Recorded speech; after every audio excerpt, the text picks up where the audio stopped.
ये बताइए कि मियां नवाज शरीफ को कब आना चाहिए, अब आना चाहिए या इंतखाबात का ऐलान होने के बाद आना चाहिए, या वो कब आएंगे?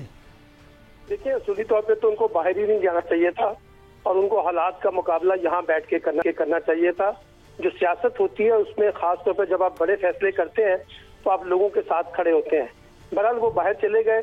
अब वो बाहर पाकिस्तान वापस आने के लिए बुनियादी तौर पर चाहते ये हैं कि उनके लिए हालात साजगार हों, यानी कानून का शिकंजा उनका इंतजार ना करे और ना उनको कोई तकलीफ उसमें आनी पड़े और ना उनके लिए कोई रुकावटें पैदा की जाए। तो बुनियादी तौर पर तो इस्टेब्लिशमेंट के साथ एक मफाहमत के साथ वो गए थे और इस्टेब्लिशमेंट के साथ एक मफाहमत करके वो वापस आना चाहते हैं और यकीनी तौर पर उनका टारगेट यही है कि इंतखाबात से पहले वो पाकिस्तान पहुंचे। और इस किस्म के वो इंडिकेशन भी दिए जा रहे हैं कि नवाज शरीफ साहब इंतखाबात से पहले पाकिस्तान में आ जाएंगे।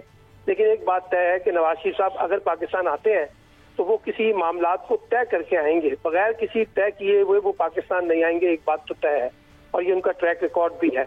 इसलिए अगर कोई मामला तय होता है एस्टेब्लिश के साथ तो उनकी वापसी मुमकिन है। और दूसरी बात यह कि वैसे भी शहबाज शरीफ साहब जो है उन्होंने अपने आप को अगला वजीर आजम जो है वो इनडायरेक्टली तो शो किया हुआ है, अगरचे डायरेक्टली वो ये कहते हैं कि नवाज शरीफ साहब वजीर आजम होंगे।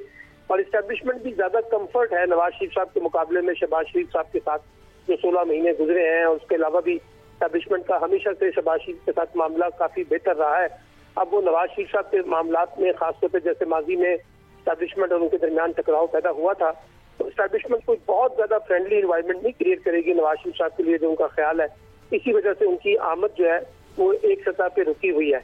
लेकिन अच्छा सलमान साहब ये बताइएगा कि कुछ लोगों का ख्याल है कि पीपल्स पार्टी जो है इस वक्त डबल गेम कर रही है। एक तरफ Bilawal Bhutto Zardari chief election commission पर तनकीद कर रहे हैं और दूसरी तरफ आसिफ अली जरदारी साहब ने उन पर एतमाद का इजहार किया है और जो उनके नाकदीन है वो इसको गुड कॉप बैड कॉप का मामला करार दे रहे हैं। आप क्या समझते हैं, पीपल्स पार्टी क्या सियासत कर रही है? तौर पे पीपल्स पार्टी के अंदर जो डिसाइसिव पावर है वो आसिफ अली जरदारी की है और माजी में भी आपने देखा था कि आसिफ अली जरदारी के फैसलों को तायद हासिल होती है और आसिफ अली जरदारी ये तय कर चुके हैं कि वो किसी महाजराई टकराव या एस्टेब्लिशमेंट के साथ कोई लड़ाई में नहीं है। वो पावर पॉलिटिक्स के डायनामिक्स को अंडरस्टैंड करते हैं और चाहते हैं कि एस्टेब्लिशमेंट के साथ मुफाहमत करके ही आगे बढ़ा जाए।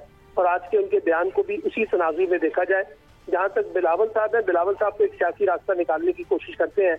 आपको याद होगा कुछ दिन पहले उन्होंने कहा था कि हमारे बुजुर्ग जो है वो अपना मेरे लिए और मरियम के लिए ऐसा रास्ता निकाले कि हमें माजी की सियासत से बाहर निकलने का मौका मिल सके। तो बिलावल साहब चाहते जरूर हैं, बिलावल साहब की बात में इतना वजन नहीं है जितना आसिफ अली जरदारी की बात में वजन है और इस्टेब्लिशमेंट भी आसिफ अली जरदारी के साथ मामला तय करती है।